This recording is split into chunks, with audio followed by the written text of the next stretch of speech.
na Mose tshikobvela phanḓa ina tshipiḓa tsha pfunzo ya namusi hune ra khou bvela phanḓa na ewangeli ya mukalaha vho Yohane ndi vhone vha vho to sala vha vhoṱhe mukalaha vhaṅwe vhapostola vho no ḓi bva muvhilini mukalaha vha fha tshiṱangazimeni tsha Patmos hanefha vho kha ḽa Asia Minor vha khou ṅwala mafhungo maḓifha Mateo no ḓi ṅwala Mariko ono ḓi ṅwala Luka ono ṅwala vho dokotela vho Luka mara mukalavheri irani ndi ni sumbedze Yesu mani athi khou ri havhala vhaṅwe vho ngo ita mushumo wavhuḓi ni mara irani ndi to ni sumbedza Yesu ni to muvhona nga maṱo ni fane na Vhagalata Vhagalata chapter 3 verse 1 vhewe Vhagalata vha matsilu vhe na to funzwa Yesu Kristo na tonga no to muvhona nga maṱo so mathiko a Yesu wa funziwa ri tonga ro no muvhona haleluya tshivhidzo amen.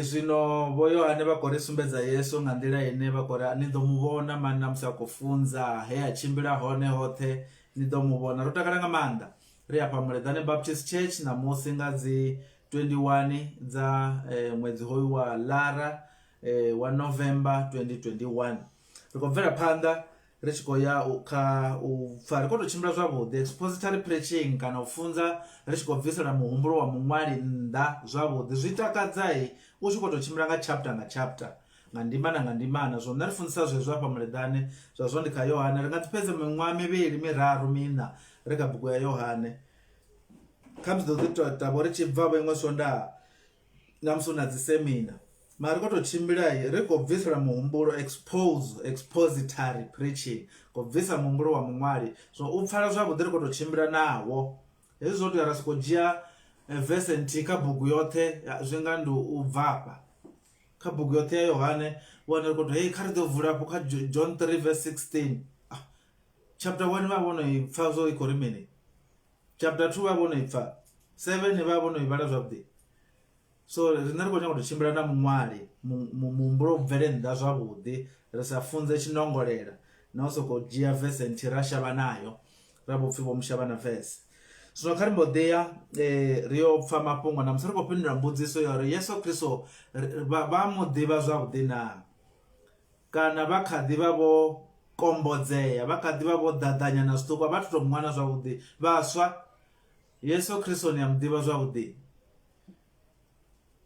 kha zwithu zwoṱhe zwi no khou itea hanefha shangoni hu na dzi pfunzo hu na miḓifho hu na vhusiwana Yesu Kristo no no muvhona zwavhuḓi ndi yone mbudziso heyo ine ra khou i fhindula namusi ri khou tshimbila na Vhayuda vhane vha khou kombodzea vha khou muvhona zwavhuḓi so khou vha kanganyisa na musi ḓo ri pfa zwavhuḓi ri khou fhedza chapter 7 i khou thoma Yesu Kristo a tshi khou ita khani na vharathu vhawe vha tshi khou ri hango iwe una maḓembe tshimbilo yo ḓivhonadza nge Yudea u vhoniwa na muthu ene ita a vha na talente a dzumbama u funa ya vhathuni vha vha khou ita khani naye hanefho ngauri vho vha vha sa muḓivhi ndi yone ra thoma ona ri khou ri Yesu vha muḓivhana kana vha nga vharathu vha Yesu vhene vha sa khou muḓivha u bva afho ri wana Yesu hupfi o vha a khou shavha u ya Galileya o vha a khou shavha u ya Yudea ngori o vha a hafha Galileya ngauri vhathu vhatendi vha ri Yudea ndi yone Moria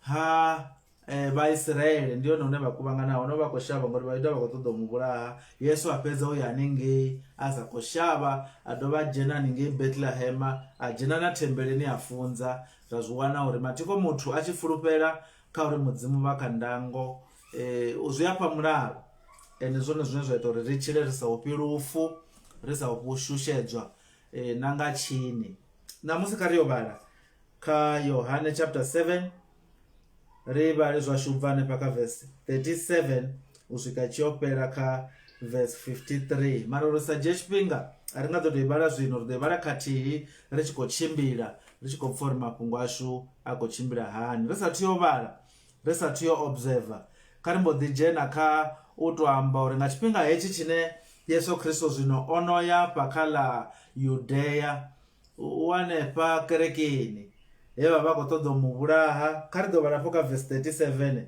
vha pfa uri ndi nga tshifhinga tsha vhuṱambo ha mishasha ndi tshifhinga tsha vhuṱambo ha mishasha hune vho kuvhangana vhoṱhe Mayuda vha khou thetsheleza vhana uri ngei Sogani vho khotsi ashu zwiḽa vha tshi khou tshimbila zwo vha zwi khou itisisa hani vha vha tshi ṱuwa vha swika hanengei vha fhaṱa na mishasha ya fhaṱiwa mishasha ha kempiwa vhaṅwe vha fhaṱa mishasha nṱha mazenge hanefha vha khou thetshelesa na vhana na u ḓi humbudza uri zwa zwi khou itisa hani sogani tsha tshifhinga tshavhuḓi nga maanḓa itshi tsha Vaisraele tsha u tou thetshelesa lushaka lwoṱhe na u humbula uri vho khotsi ashu vho tshimbila hani sogani mudzimu vha shuma hani navho. Zwino kha ri pfhe ndi ḓuvha ḽihulu heḽi ḽa vhuṱambo ha mishasha, ndi ḓuvha ḽa u fhedzisela ḽo to ḓivha ḽihulu, zwi amba uri muṅwe na muṅwe hone hafha vho kuvhangana. Kha ri pfhe kha verse 37 yari nga ḓuvha ḽa u vuledza, ndi ḓuvha ḽo fhedzisela heḽi vhuṱambo ḽe ḽa vha ḽi ḽone ḽihulu, zwone thi khou tou ḽi ambelela,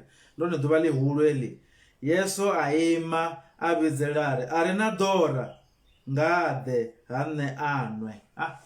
Maṱhakheni khepa ro swika maṱhakheni a chapter 7, maṱhakheni a vhuṱambo ha mishasha. Vho bva mishashani yavho zwa zwino vha thembeleni ho kuvhanganiwa, ri khou pfha uri zwi ḓo tou tshimbilisa hani. Vha thetshelesa na musi ndi khou vha dzhenisa kerekeni ya vhayuda vha pfha uri zwo vha zwi tshi tshimbilisa hani. Ri khou wana zwithu zwivhili hafha kha vese dzashu hedzi, ubva kha verse 37 u swika kha verse 53. Expository preaching ndi kufunzele kune ra bvisa muhumbulo wa muṅwali ri khou bvisela nnḓa. Zwi amba uri funa vhona uri muṅwali o ṅwalisa hani, a shumisa hani maipfi, u khou ṱalutshedzisa hani, zwoṱhe zwi zwi tevhele ri kone u pfha muhumbulo wa muṅwali u tshi khou bvela nnḓa.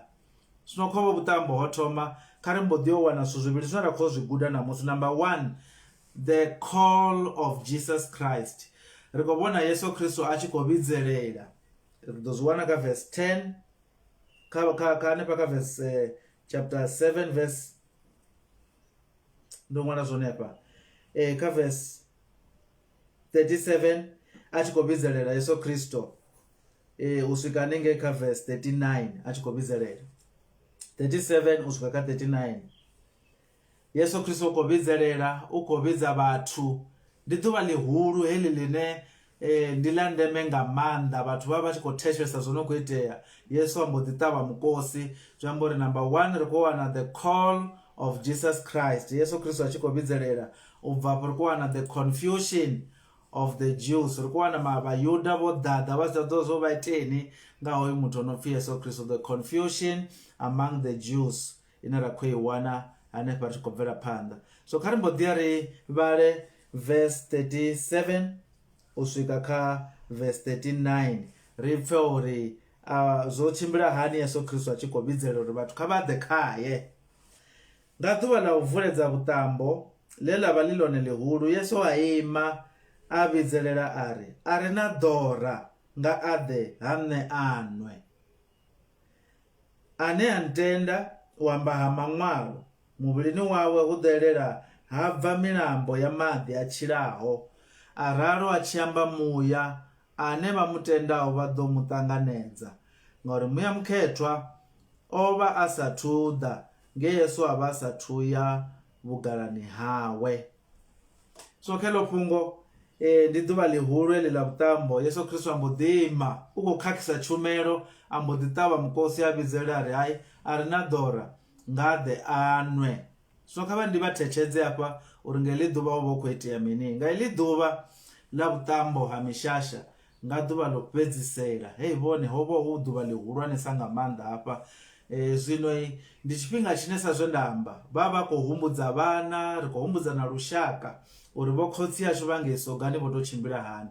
So nga heḽi ḓuvha nga ḓuvha ḽa u fhedzisela, u nga ndi ḓuvha ḽa vhuṱanu na vhuvhili ḽa vhuṱambo, tshiphe muhulu o vha tshi dzhia mvuvhelo, a tshi dzhia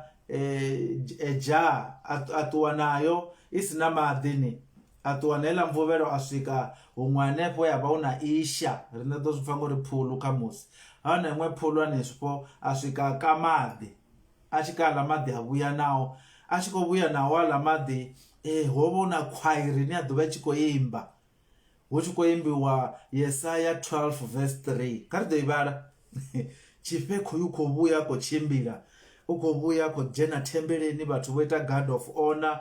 Hafha kha Yesaya chapter 12 verse 3 hu na khwaera ya special i khou imba, vha khou imba luimbo maipfi a hone a haya. Yesaya chapter 12 verse 3 hanefha ri funa vha ri khou guda na vhala vha na talenti ya u imba uri a ri suku imbani ri imba dzivese ri imba ipfi ḽa mudzimu. Vhaisraele khevha vha tshi khou imba Yesaya chapter 12 verse 3 i vhale nga nḓila hei. Kha vha ḓo pfha maipfi a hone na uri sa ḓivhi tshuni luimbo lwone kholu. Maḓi a zwisima zwa khanyiso ni ḓo aka no takala. Vha khou imba hayo maipfi vha khou maḓi a zwisima zwa khanyiso, zwisima zwa maḓi o hanyisa. Zwino ngori ri na maisha hanefha tsini na riṋe thembeleni, tshifhe u ḓo ṱuwa ha a tshimbila vhathu vho to hwi hu sa khou itiwa na phosho, ho to hwi ho to tshete a swika ka maḓi aḽa a vhuya a tshi khou vhuya. Zwi amba u ḓo sumbedza khwari ya thoma imba Yesaya chapter 12 verse 3 tshi khou ri maḓi a zwisima zwa khanyiso ni ḓo aka no takala. Ni ḓo aka zwi amba uri a khou ambiwa maḓuvha a ḓaho uri ri khou ṱulutshelwa.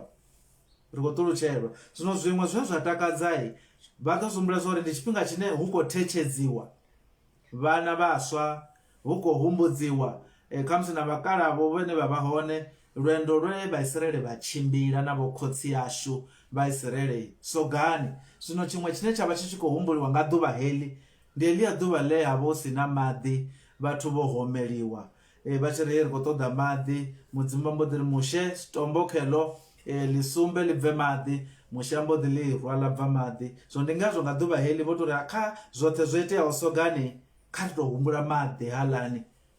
Vhuṱambo hovhu ha mishasha vhu dovha vha vhu tshi khou ri humbudza uri mudzimu vha vhukati hashu. Haleluya tshivhidzo. Mudzimu vha vhukati hashu sa zwe vha vha vhukati ha Vhaisraele sogani, vha vhukati hashu. Maḓi khea a kiwa. Zwino tshifhe muhulu ḓo vhuya na maḓi aḽa a mbo ḓi dzhena thembeleni hu na gethe ḽa hone ḽine a dzhena ngalo ḽa special, a swika a ḽeṱareni a shela ḽa maḓi ho to hwi ho to tshete a ri gubu maḓi aḽa a khou sheliwa. Vhathu vha khou humbula hei shiyama ya ri khou humbula aḽa mafhungo ngoho tshipfi ho bva maḓi kha tombo. Hafha ri khou to zwi fanyisa maḓi kheaḽa kha ḽeṱare. Mudzimu vha vhukati hashu, mudzimu vha ri funa mani sa lushaka lwa Vhaisraele. Hanefho vhukati, tshumelo vhukati hu tonga ndi musi tshiphe ono fhedza u shela maḓi. Yesu Kristo haho kha programe Yesu u a levha vhone, Yesu u a levha haho kha programe, ha ngo rambiwa vha khou ṱoḓa mu vhulaswa. Zwino vho to fhumula ngori tshumelo i vhukati zwino dzo tikwa. Ndi hone hu khou itiwa miphaso ya tshiyuda. Ri khou humbula vho zwo iteaho sogani. Gubu aḽa maḓi a khou sheliwa kha ḽeṱari a khou elela kheaḽa. Ri khou humbula uri hu ḓovha na zwisima zwine zwa ḓo ḓa maḓuvha ḓaho. Hu vha na zwithu zwinzhi zwine ra khou humbula. Ri khou humbula sogani, ra dovha ra humbula maḓuvha ḓaho musi Mesi a tshi ḓa. Hu na maḓi a vhutshilo ane ra ḓo anwa Mesi a tshi ḓa. Vhone Jesu washu a mbo ḓi takuwa kha dovha ri vhale kha verse 37. Yesu a mbo ḓi takuwa vhone a ṱavha mukosi haho kha program. Nga ḓuvha ḽa u vuledza vhuṱambo ḽe ḽa vha ḽi ḽone ḽihulu, Yesu a ima a vhidzelela ri a re na ḓora nga ḓe ha nṋe anwe. Vha khou pfha zwo Yesu khou itani? U khou shumisa zwo no khou itiwa zwa maḓi o no khou sheliwa. Nga iṅwe nḓila muthu o no khou tevhela zwavhuḓi o no khou thetshelesa u khou zwi vhona. Yesu o ḓa a sa shavhi muthu afha fhethu, ha ngo rambiwa, o ḓa a sa shavhi. U khou funza a khagala, a huna muthu o mu fara. Hu na vhathu vho no khou zwi vhona zwithu vha khou tevhela. Ende pfunzo yawe ṋamusi uri muthu a re na ḓora kha ḓe anwe, kha ḓe ane a ntenda u amba maṅwalo aḽo ntakadza na ḽeḽi. A ri zwine nda khou amba hafha a thi khou amba zwiṱorini, zwi hone kha maṅwalo. So Bivhili ya takadza vhone. Vha tshi vhala verse 38, Yesu a ngo amba uri kha Yesayana kana kha Psalm kana kha Exoda, o soko ri ane a ntenda, kha vha ḓo sedza ḽeḽo fhungo ane a ntenda u amba ha maṅwalo a mbo ḓi vha o fhedza hanefho. Muvhilini wawe hu ḓelela ha bva milambo ya maḓi a tshilaho. U khou amba mafhungo manzhi nga tshifhinga tshiṱuku nga maanḓa. Ha ngo amba uri kha vese ifhio, mara ndi tshi vho tetela vho notsi dzavho vha nga ḓi dzhia vha ya vha vhala, mara si zwa ndeme ngori Yesu ha ngo zwi amba uri kha bugu ifhio. Yesu ambo ḓi ri hai ndiko quote Psalm 78 kaba to imwala Psalm 78 verse 15 na 16 na Zakaria chapter 14 verse 18. Zesi verse mbili Zakaria kwamba kori hai utova na madeni adoda zvipunga zvidaho musi mesi ya chidobonara. Yesu amudhikota ruwamba mamwana asambe uri kabugu ipiyo zviambori Yesu uwazvidiva zori vatu vene vavahoneka ubu butambo vaadiva vamamwaro zviambori zvote zvine akoitai kamtonokotechelesa utova kuzvipfori Yesu kuchimbira gai Yesu zvino okota Psalm 78 verse 15 na 16.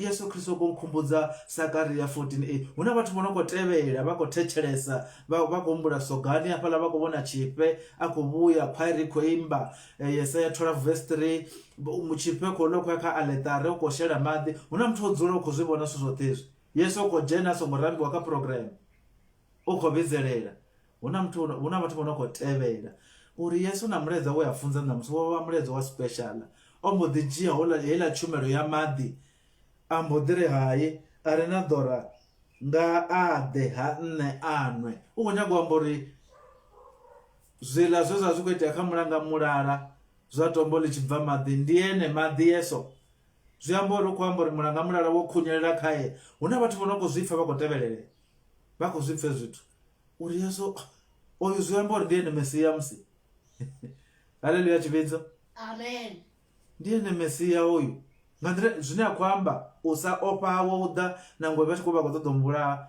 uyu ndiene mesiya una vatu vanokutevera zvona musi ndikoteta word study anepa ndikotevera lipungu Yesu achikoti arinadhora if anyone thirst let him come kabade hey come yo ndi present tense zvembori nanamusi ardo karuwanepo nanamusi Yesu zvikadiva present tense nanamusi Yesu kadivizera vatu uri arinadhora kade kerekeni njira ita altar call apa handichipinga zvino vafunzi vopenzofunza kuri vatu vene vakopfa vokwameya hai matiko altar call yakumairi mutu ene akopfa nadhora nanatokanzotomozviita apa Murenzani Baptist Church uri mutu ene akotopfa nadhora oneta ngasuzvashangoni heli mutu ene akopfa ako uso rine ndikotoda ngoi nditonga ngondo iwana rikoro mutu kadhe avona navafunzi vamusvikisa yamurena arinadhora ndi present tense nanamusi izvozvo ndichikofunza una vatu vanokotechelesa nepamurenzani Baptist Church una mutu arinadhora anokotoda ngo Yesu uri kavade vawane madhi yavuchiro ane paka Facebook ane paka YouTube una mtu onokotechelesa onokotevera pfunzo dza Murenzani Baptist Church zera kuita expository preaching rikotosedza uri mumwari ozviyambisa ani ozveveisani ara vana dhora vachikotoda ngo vonetanga mazvipi na misvaso inokuitiwa dzikerekeni dzashu vachikotoda ngoho kavadhe kaYesu Kristo the present tense Yesu vachikwamba eka active voice zviyamba kuti kavadhe zvino and the imperative mode the command ukori cover the kanne and the singular yontakadzani zviyambori ukwamba mtu mutei aravana dhora lavo lido pedzi wai voda kayeso not cover pasi not cover tu vane vava nadzichelede mashaka ashu nadzikonani dzashu not kakereke cover the ka singular person mutei cover the kayeso covered Yesu koyo ukoviza vatu aripfe uri vatu vodana karimbodhi ariyopfa karitotautedzanya stoko chiwhatsapp ka39 ari araro ka38 ari ane antenda wamba mamwaro muvulini wawe kavatopfa patsezo yaone muvulini wawe hutoelela Yesu vone wasilinga vone zvitonga ukwamba uelela ho chipo oitani hezvila chipo yako ri gubu madhi akuelela ungarombodhijena nepo ari muvulini wawo udoerera madhi utonga kwasumba nowasumba udoerera madhi yavuchiro udoerera habva milambo ya madhi yavuchiro madhi yachipe ngange yakori gubu ukoshera kaletare Yesu ari madhi yavukumandini ngeno sidzani ngeno bakozvipfa zori hovopana ngandirade na Yesu akofunza timing yawe ingandirade arina dhora kade zvazvinori kumbura ngamadhi apa a ḓo bva kha tombo sogani heḽia tombo ndi nṋe maḓi a vhutshilo, ene ne anwa na ḓora anwa maḓi ane a vha ṋei khaye u ḓelela milambo ya maḓi a tshilaho. Zwi si tshavha hezwo zwa aḽeṱareni. Aralo a tshi amba muya ane vha mutendaho vha ḓo muṱanganedza, ngauri muya mukhethwa o vha sathu ḓa nge Yesu a vha asathu ya vhugalani. Ri khou livhuwa commentary hafha, ri khou livhuwa maipfi o no khou ṅwaliwa nga muṅwali. Ra tshi ḓo vhudzwa mafhungo manzhi nga vhafunzi hafha vha tshi khou ri maḓi o no khou ambiwa hafha hu khou ambiwa swika hai maḓi hu khou ambiwa muya mukhethwa. Haleluya tshivhidzo, amen. hu khou amba uri muthu ane a ntenda u ḓo vha na muya mukhethwa nga ngomu hawe. Vha ḓo elela vha tshi ya kha kuambarele kwawe, vha ḓo elela vha tshi ya kha kuambele kwawe, vha ḓo elela vha tshi ya kha dzi puḽane dzawe. Ha si khou vha khou ela milambo hafha, vha ḓo elela vha tshi elela na kha matshilo a vhathu vha re nga tsini. Muvhilini wavho u ḓo elela muya mukhethwa. Vha ḓovha vha kha ndango area dzoṱhe dza vhutshilo hawe, a vha phaṱhutshedzo na kha vhathu vha re nga tsini, vha tshi khou nwa maḓi o no khou bva khaye. Muya mukhethwa vhane vha khou shuma kha hoyo muthu. A ri fea kha iyo thambo tshivhidzo kha iyo thambo vhathu vho no khou tevhela vhaṱaleli vhathetshelesi hanefha kha Facebook, thambo khayo arali vho neta, arali vha khou pfa vhu vhutshilo tshelede vha nayo mara a huna muḓifho khayo, zwithu a zwi khou tshimbila a vha khou ḓiphina nga vhutshilo. Kerekeni vha khou ya mara vha khou pfa zwori hu tonga a hu khou tevheliwa ngoho ya pfhi ḽa mudzimu. Arali vha khou pfa u tshi khou funziwa ngoho hafha ri khou ri kha vha ḓe kha Yeso, not kerekeni, kha vha ḓe kha Yeso. To vhori u tshi ḓa kha Yeso u ḓo mu wana a tshi khou funziwa kerekeni. Zwara vha khou pfa vha tshi khou tevhela vha ri kwama na nga luṱingo vha dzhena hanefho kha Facebook vha sia mulaedza, ri ḓo vha founela, ri ḓo vha tevhela ra vha funza mafhungo maḓipha, ro tou dzhena khao vha tshi khou vhudzisa na dzimbudziso ri khou vha fhindula. Kha vha ḓe arali vha na ḓora, ndi present tense na ṋamusi Yesu u khou ri kha vha ḓe arali vha khou pfa vha na ḓora. A ri pfe u hanganea uri na vhayuda vho ḽi fhindula hani heḽi fhungo. Ri khou wana zwigwada zwina zwa vhathu, zwigwada zwina zwa vhathu musi mafhungo maḓipha o bva, zwigwada zwina zwa vhathu musi mafhungo maḓipha o bva. Bivhili yo dzula zwavhuḓi vhone yo ṅwalwa nga mudzimu muṱali. Ri khou wana zwigwada zwina zwa vhathu, zwino vha ḓi tsheka uri vhone vha khou wela kha tshigwada tshifhio. Zwino Bivhili yo ṅwaliwa nga vhurendi, ya ṅwaliwa nga zwiḓivha zwa kale, ya ṅwaliwa nga mafhungo maḓipha ane a vha zwiṱori, ya ṅwaliwa nga marifhi ine ya tou vha u ṱaṱa khani. Zwino hafha hune ya tou vha u ḓivha zwa kale, hafha hune ha vha u khou tou anetsheliwa, hu takadza nga uri vhabvumbedzo vhane ra vha vhona kha mafhungo. Ndi ngazwo na nga Tshivenḓa ri funa badi vhakegulu ro dzula nga madekwana, vho khotsi yashu ro dzula nga madekwana nga Tshivenḓa ri vha ri khou ora mulilo, ro dzula vha khou ri vhudza zwiṱori. Zwezwi vha tshi ri hai zwino vhona muṅwe ṅwana, hoyu ṅwana o vha na maanḓa e a fhiwa nga mudzimu, mara hu na ḽiṅwe dada ḽo no pfhi honjokonjo. Zwino hu tshi khou ṱalutshedzwa zwiṱori hezwi zwa Tshivenḓa, zwiṱori zwi takadza uri muthetshelesi u mbo ḓi ḓidzhenisa khatsho. Ari nda ndi hone heḽi honjokonjo nda ḓo nga sa houḽa ṅwana, u mbo ḓi dzhenisa hanefho. Mara hu na muṅwe ṅwana a songo ṱalifhaho hanefha, honjokonjo ḽa mbo ḓi mu mila. U tshi khou thetshelesa mbo ḓi ane ḽa sa ḓo mila. Zwiṱori murena vho mbo ḓi shumisa uri kha u vhe na u anetshela hune vhathetshelesi vha ḓo ḓi baḓekanya na vhabvumbedzo. Zwino na ṋamusi fhungo kha heḽi ḽine ḽo dzumbama, na ṋamusi mafhungo maḓipha o bva, zwezwo ndi khou tou funza zwavhuḓi ngo rali mafhungo a tshi khou pfala, ri khou tevhela Yesu khou ri khou tou mu vhona Yesu a sa ofhi. Yesu o vha a sa shavhi lufu, muthetshelesi muṱaleli o vha a sa shavhi lufuni ngauri o vha a tshi zwi ḓa zwo mudzimba kha ndango.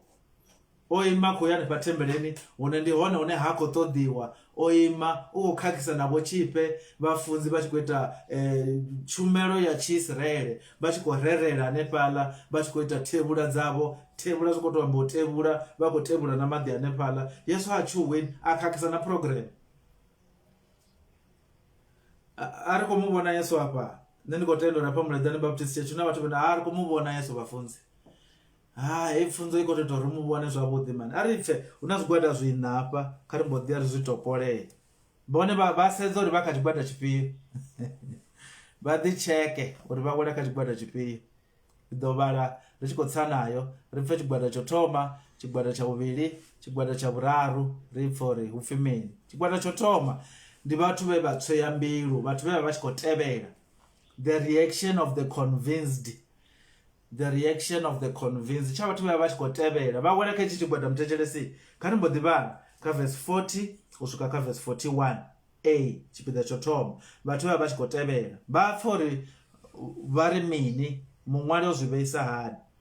Yari a tshi ralo, a tshi to amba tshi to ralo, vhanzhi vha kha gogo vha zwipfa vha ri nga ngoho uyu ndi ene muprofita. So ndi Vaisraeli hava vha tshi ri muprofita zwi amba uri vha khou amba vho humbula, hu khou humbulwa Bivhili hafha uri kha Maliahe ho pfhi Mesia sathu ḓa, na kha dziṅwe dzibugu futhi hu ḓo thoma ḓa muprofita Eliya. Vhaṅwe vha mbo ḓi hoyu ndi ene muprofita hoyu we a pfhi ḓo ḓa, hoyu muthu u special, a si Mesiyani, ndi muprofita. Vha khou thoma humbula Bivhili vha khou tevhela. Hoyu muthu a si Yesoni, hoyu muthu ndi muprofita, a si muthu zwawe, ndi muprofita. Okay, vhaṅwe vha ri ndi ene Kristo. Vhewe nṋe ri khou tevhela muthu, muthu a sa shavhe u vhulawa, muthu a sa ofhi lufu, muthu a sa ofhi na vho tshifhe. Wone vha makhakheni a tshumelo ya kereke a vha khakhisa. Pfunzo yawe ndo thetshelesa ito kokotolo na maṅwalo, ndi Kristo. Nṋe ndo mu wana ndi Kristo, ndi ene Kristo. Vhaṅwe vha ri hai kha ri gume hanefho zwino verse 40 na 41a zwi amba uri havha na vhathu vho no khou tevhela, vhane vha khou thoma u tswea mbilu, vhane vha khou thoma u bonyolowa, vha vhona Yesu Kristo. Ndi thambelo yanga heyo zwezwi ri khou tshimbila ri khou vhala dzi vese ri vhe na vhaswa vho no khou thoma u bonyolowa. Haleluya tshivhidzo, amen. U funa hanefha ndi khou ri hei vhathu vhoṱhe vho no khou ri nṋe ndi khou vhona zwino Yesu Kristo ndi khou mu vhona vhafunzi, ndi vho nga vhagalate vhe vha funzwa Yesu Kristo vha tonga vho to mu vhona nga maṱo. U funa ndi khou ri kha ri ḓo imisa zwanḓa na hanefho kha Facebook vha ḓo ri ya sharp ri khou mu vhona Yesu, ri khou thoma mu vhona vhafunzi ri khou tevhela, mara ri nga zwi itini. Kha vha imise tshanḓa mbiluni yavho, a vha zwi tele haningei mbiluni, vha soko smile vha vhoṱhe uri vhafunzi ndi khou tevhela Yesu Kristo, ndi khou mu vhona, ndi khou tevhela nga maanḓa. Tshigwada tsho thoma hetsho murena vha ri farisa. Tshigwada tsha vhuvhili, tshigwada tsha vhuvhili tsha vhathu vha khani, na vhathu vhene mafhungo a khou tou bva a khagala ngorali vha sokou haya zwi pfali, haya si zwone na musi tshi haleluya vha sokou hai, a vha ri amen. What hezwo zwo vha khou ri hai. Vhathu vha khani vho sokou hanedza mafhungo na Bivhili vha sa vhali. A ri pfe vha khani 41b ri thoma kha tshipiḓa tsho no khou tevhela. Vhaṅwe vha ri ndi ene Kristo, ndi tshigwada tsho thoma. Vhaṅwe vha ri na Kristo u ḓo bva Galileya na, a si zwone, Yesu Kristo ha nga bvi Galileya. Kha ndi ḓo vha thusa arali vha na Makhatha Study Bible, vha na Makhatha Bible Study Bible, nda khou sumbedza na ṅwana hafha ndi khou ri hai mepe khoyu tshithu zwo ḓo vha khou bva zwavhuḓi na hanefhone. Mepe khoyu wa musi wa tshifhinga tsha Yesu vha sedza vha ḓo zwi vhona hafha hu na vho Judea, Samaria na Galileya. Zwino Yesu o vha a tshi dzula hafha Galileya, ndi ḓo vha ṱalutshedza. O vha a tshi dzula Nazareta. Galileya u tonga kha musi ri ri Limpopo, ndi province. So o vha a tshi dzula Galileya, u bva hafho ra pfuka province ya Samaria ra kona u ya kha province ya Judea hune Bethlehem a vha hone. Zwino vha khou amba hafha kha ri ḓo vhala ri pfe khani ya vha vho no khou hanedza, khani ya vho no khou hanedza vha ri na Kristo u ḓo bva Galileya na. Vhathu vho no sokou hanedza vha sa vhali na Bivhili. Yesu Kristo u bva gai matheko? Yesu Kristo u bva gai? Yesu Kristo ha ngo bebelwa Judea. Ndi ḓo ya hone zwino 42 hu fha maṅwalo a tshi ri u ḓo bva kha lushaka lwa Davida. Ndi havha vho no khou ṱaḓa khani but maṅwalo a ri u ḓo bva kha lushaka lwa Davida. Kristo u ḓo bva Bethlehema, muḓini wa Davida, we Davida a bva khawo. Yesu Kristo o bebelwa gai tshivhidzo? Kha ri ḓo ya kha Luka chapter 2, kha ri ḓo ṱaḓa khani na vha vhathu. Ha vhathu vha khou ṱaḓa khani vha vhewa Yesu Kristo uyu musi u bva Galileya, u bva Limpopo. Kha ri sokou shumisa tsho tshifanyiso. Yesu Kristo u bva Limpopo u nga bva mini vho vhathu vha mudzimu? Nazareta u nga bva mini tshavhuḓi? Limpopo ungabva mini kwamba province dzedzo nongadza mahayani. Eastern Cape ungabva mini mangori muredhanei rivenda akaridzoshumisa Limpopo ungabva mutu wa kwine ungabva mini Limpopo. Zvino katikojia uri hapa Judea hapa Bethlehem hapa kala province ya Galileya Yesu Kristo aruchera hone ndiyo none vadopfa peto nongapo Nazareta ndiyo ne Yesu avachidzura hone Yesu muNazareta aruchera nepa mashango aretsini hapa songa samsirikori Thoyandou Mesina Mutare Chitandani vakubona ndi Limpopo Phalaburwa Tsanini ndipeto Yesu Kristo avachitendereka hone hapa so ndipeto nongapo Nazareta vovokana kala Galileya vachivala John 2 verse 1 afi Yesu aya chimimane mudini wakana kala Galileya aya Chitandani Limpopo province peto nongabo Bethsaida ndi province oba chitwa aenepo munyanya watenda nepo Limpopo zomwaroka Yohane chapter 2 mara zvino Judea ndiwo nene vadowana vo Bethlehem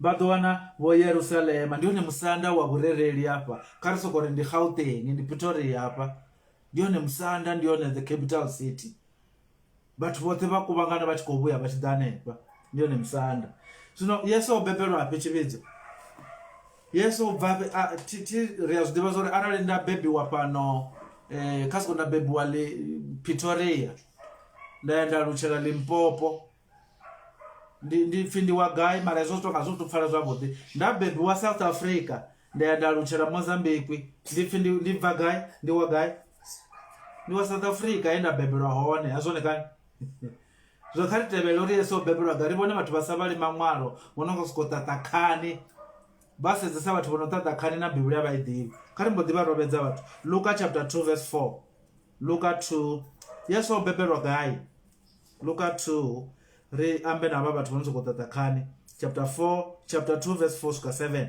yari Luka 2 4 suka 7 yari na Yosefa vateshese zvavhudi eGalileya eLimpopo katsumbo yasho mudini wa Nazareta muvunduni wa Nazareta eMessina kana eThoyandou agonya Judea atuwa ya Gauteng mudini wa Davida kavadopfa mudini wa Davida une wapfi Bethlehem ngauri ova ewa ndu ya rushaka rwa Davida koyo kokotoro utovonoula ene hava vatu votatakhaoni vari asiyene ngori vari Mesiya udobva mudini wa Davida udova emudini wa Davida achibva Bethlehem none ewa rushaka rwa Davida verse 5 aya uyo mwaliwa na Mariya ndi Yosefa musera wawe weava emutu watovera uno musi venepo hasvika dhuva lawe la uvopolowa abeba murwa wawe watanje amuputela nga mimwenda amuradza mukungwani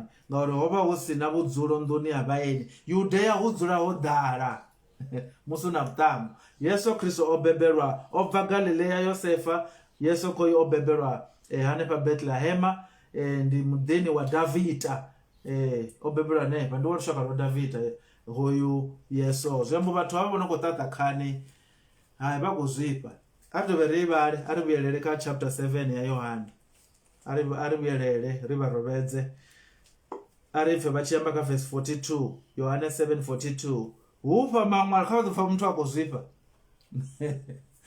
muntu akozvipela Bhibhili hupa mamwaro achiri udobva kha rushaka rwa Davida udobva hone vewani vari Bhibhili Kristo udobva Bethlehem obebelwa hone mudini wa Davida we Davida abva khawo obva nepa ndi Bhibhili nsokutatakhani so vathanyele vathu vonotatakhani uchifunza muledza muthu wonosokoupikisa usokouhanedza kanji uva vathu vene na Bhibhili avaidivi zvavhudi ndi chigwada cha vuvili echo cha vathu votatakhani na Bhibhili vasatoidiva zvavhudi kari mbodituwa riye risedza chigwada cha vuraru rimbodi yaka cha vuna rive kokunyaradza mafungo asho chigwada cha vuraru ndi vathu vene vasokova na khakati ava vatuhanedza vakoshumisa Bhibhilini una vathu votatakhani vakoshumisa Bhibhili una ava vene vasokovhusa bonyongo vasokothomo unyago rwa vathu anepo vahone 43 usuka 44 yari hava na vapambano kevo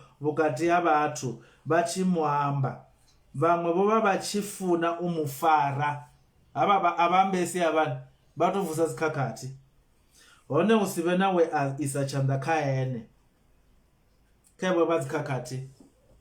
Khariyo pfa chigwada chopesera vaulwane va chividzo ariyo pfa vaulwane va chividzo, chigwada cha vafunzi navona ripfori vari mini ritecherese vafunzi vari mini ari vari kubva ka 45 usvika chiyopera ka 53 ivalenga ndira hei vala vadinda vavuyelera havo chipe vahulu navafarisei vasvika hapfi nokundiswa ngani umudzisa pano. Vadinda kana masole vapindura vari ahuna muthu we avuya ambasa uyo muthu nga ndira ine amba ngayo na chipinga chine amba ngacho ova safarei vototo yanenge ipanda unyi. Vafarisei vapindura vari na imi noungelelwa na huna mumwe muhulwane kana mufarisei amutendaho. Ho muthu ukotendiwa nga vhathu vasadivhe bivhili khari ne vaulwana huna mumwe novona kumutenda kana ndi zwavewe fhedzi avathetshelese vathu fhedzi vasadivhiyo mulayo ndi vone voxedzwaho. Ha amba Nikodima we avuya ada ene usiku we ava emumwe wavo ari nanga mulayo washu ringaveya muthu mulandu asathu sengiswa na avonana zwe yaita. Vapindura vari kha vadopfa vachipindura vaulwane va chividzo asina iwe umugalileya uwa Limpopo na iwe vathu va Galileya vachidyelwa pasi vona na iwe ubva Limpopo abe vathu va Limpopo vatumbula zwavhuḓi ngoti zwipfezwo Limpopo na vathu vanokona analyze na vathu vanokona saukanya mafhungo. Ni ndobva Nazareta na ini Nazareta ungabva mini chavhuḓi ha uchinyadziwa hapa province ya Galileya asina na iwe umugalileya toda and hey toda the active voice vodo hey bone kodima voto varudela na kha vaduto vavale man kha vadotoda the active voice the imperative the command kha vaduto vavale riko vavudza kha vavale nero vala rowana zwisiyo zwithu zwa mprofita na Mesiya no do Galileya rowana zwisiyo kha vavale toda uvone zvauri ahuna muprofita kelo pungo ahuna muprofita we apfi udovuwa Galileya huna muprofita. So ndiko vala dzi commentary dzimwe apa afya haya vathu ane vavaulwane va kereke vava sa divi na manwalo zwavhuḓi ngori muprofita Yona hola we mnwa nga khove ova chibva Galileya. Yona ova chibva Galileya ni muprofita muhulwane onwaliwa na Bivhilini ova chibva Galileya. Zwombo zwo na vaulwane va kereke vako xedza vathu vako ḓixedza vone vhaṋe vazwo va xedza na vathu manwalo a vhaḓivhi varalo va kona uya hayani vothe. Zwino zwi amba uri vaulwane va chividzo va khori Yesu ubva gai Galileya mara Yesu zwavhuḓi ubva gai ubva hanefha Yudeya hune tshumelo ya khou itiwa hone. Yesu o bebelwa hanefha Bethlehem hanefha muḓini wa Davida. Yesu u tou vha mukololo u tou vha zwezwi zwine vho lindela zwone ubva hanefha ava vhali Bivhili and vha khou xedza vathu ngo sa vhala havho Bivhili vha khou xedza vathu. So kha hezwo zwigwada zwino vhone muthetshelesi vhone vha wela kha tshifhio tshigwada kha hezwi zwina ndi yone mbudziso. Mbudziso ine ra khou i fhindula ṋamusi ndi ya uri Yesu vha mu ḓivha zwavhuḓi vha khou mu vhona zwavhuḓi Yesu ubva tshe ra takuwa a tshi livhana na vho Nikodima a tshi livhana na musadzi wa Musamariya vha khou mu vhona zwavhuḓi ubva kha chapter 5 na chapter 6 u khou tou dilana na lushaka lwa Vaisraele a sa khou vha shavha a khou vha vhudza nṋe thi fani na vheiwe nṋe ndi bva ṱaḓulu ndi nawo nthumaho. Vha khou mu vhona zwavhuḓi Yesu vha wela kha tshifhio tshigwada tsha vhathu vho no khou thoma bonyolowa vho no khou vhona kha ri zwi vhuise tsini zwithu vha khou vhona huna vhathu vhane a vha khou vhona Yesu nga nṱhani ha u siwana vhona nṋe ndi tshi siwana ndi tshi nga vha mutendi nda ḓi dovha nda vha tshisiwana nṋe ndi na tshelede ndi nga si kone ndo wana vhutshilo yeso thi mu vhoni zwavhuḓi uri nda mu ṱanganisa u ḓo nthusa nga mini. Vhono mu wana zwavhuḓi yeso vha vhukati ha vhusiwana uri hu na yeso ane u thungo ha vhusiwana na zwisiwana zwi a muṱoḓa ngori u khou ṋetshedza vhutshilo vhu sa fheli. Vhono mu wana yeso na u vha na tshelede, vhono zwi wana uri tshelede i nga si vhafhe vhutshilo, i nga si vhafhe dakalo, i nga si vhafhe mulalo. Zwi a ṋiwa zwa muya zwo ri kha Vhagalata chapter 5 vha khou mu vhona zwavhuḓi yeso na vho to ṱalifhisa hani vha khou bonyolowa vha kona u vhona yeso. U tonga fhethu huṅwe hone ya konḓa yeso vha khou mu vhona zwavhuḓi. Naho dzi kerekeni ho ṱanganana, hu na kereke nnzhi dzine hu khou itiwa midai, kereke ito dzhena vhuya ya bva vhathu vha khou sokou tshina. Vhono thusalea u vhona yeso vhe kha bonyongole vhe kha buse ḽeḽo. Huṅwe kereke i ḓo dzhena vha khou sokou ambiwa nga dzi ndimi, hu khou sokou rabeliwa vha hangwa na u funza. Vhono thusalea vha vhona yeso vha vhukati ha phosho yoṱheyo. Yeso vhono mu vhona zwavhuḓi muthetshelesi. Vha na ḓora ḽo ṱoḓa ngohona vha tshe miswaswo heyi ine ra khou ita dzi kerekeni dzashu na nga matshilo ashu nga muthu sa muthu nga muthu. Ro guda mini ṋamusi? Fhungo ḽe ra ḽi guda ṋamusi ndi ḽa uri ngoho ya mafhungo maḓipha Yeso Kristo i ḓisa i fhandekanya vhathu nga nḓila i sa hanedzei. Mafhungo ngoho a ambiwa a fhandekanya vhathu. Vho tamba ra vha vhona vha khou tamba, vho vhonaho ra vha vhona ra vha vho vhonavha. I fhandekanya ra vhona vhatendi thungo vha sa tendi thungo, ra vhona vhathu vho no khou thetshelesa thungo, vhathu vha dzi khani thungo. Hezwi zwigwada zwina zwoṱhe ra zwi vhona. Vha wela kha tshifhio vhone? Kha tsha vhahulwane vha dzi kereke vho no khou xedza vhathu vha tshi khouta dzi vese mara vha songo swika kha tshino tsha mafhungo uri Yesu ndi u bva Yudea o begwa Bethlehem. Zwi amba uri u ya nga home affairs Yesu Kristo u bva kha province ya Yudea, ha bvi Galileya Yesu. Vhahulwane vha tshivhidzo vha sa zwiḓivhi mara vha khou xedza vhathu. Vha wela kha itsho tshigwada tsha vhathu vho no khou xedza vhathu vha sa ḓivhi Bivhili vha songo i farisa zwone.